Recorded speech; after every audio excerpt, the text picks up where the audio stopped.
merci. Vous la connaissez tous.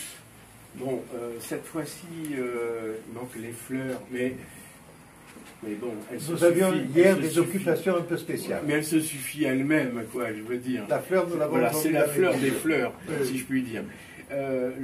Donc, vous le savez, c'est vraiment la manifestation de la Sainte Trinité, le Père avec l'Esprit Saint sous forme de colombe, et le Christ, bien sûr, vrai Dieu et vrai homme qui descend dans ce qui symbolise un cercueil liquide, une tombe liquide, mais encore une fois, c'est pour donner la vie à toute la création, à tous les éléments, que ce soit l'eau, l'air ou bien sûr les minéraux.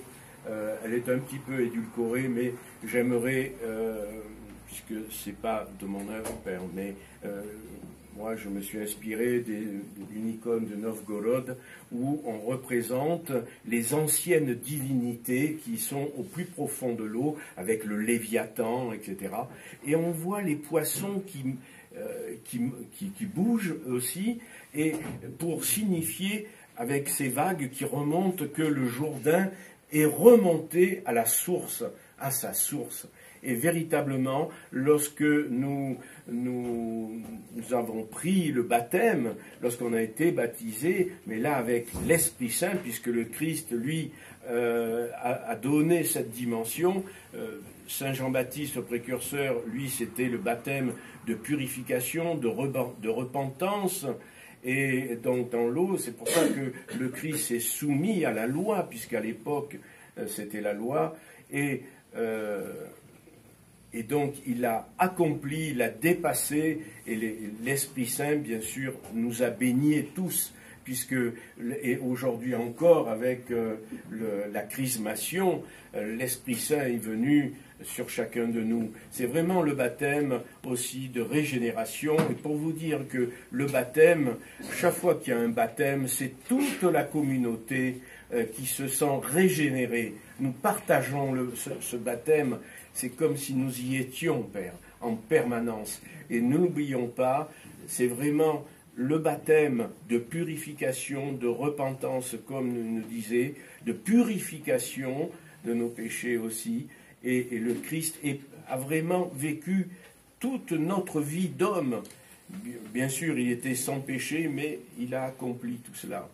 Et ici, nous avons les anges. Bon, bien sûr, de temps en temps, il y a une hache, puisque malheureusement, la cognée est au pied de l'arbre.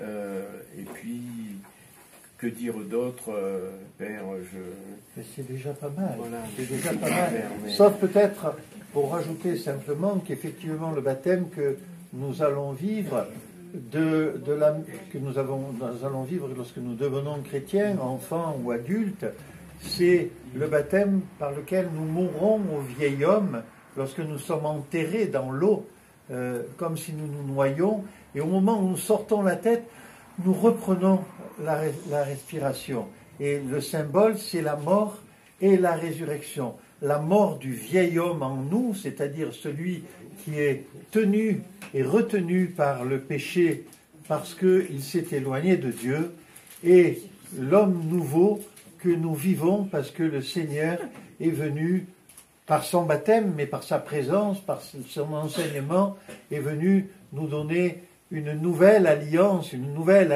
avec le Père que nous avons découverte à travers tous les textes de l'Évangile. Et nous le faisons et nous sommes dans la joie en ce jour parce que nous chantons la gloire du Père